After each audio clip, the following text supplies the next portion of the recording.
We are, as a government, we have passed a resolution on both these aspects.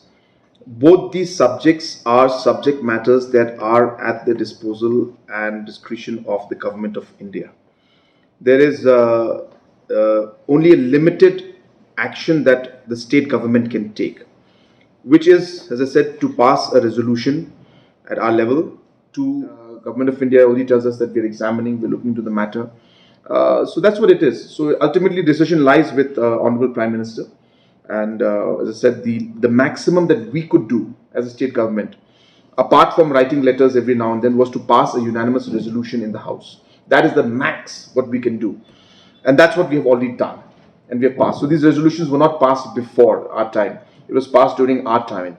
So therefore, that shows the commitment that we have to this issue, to both the issues. And we have passed this resolution and put it forward. And now it's for Government of India to take the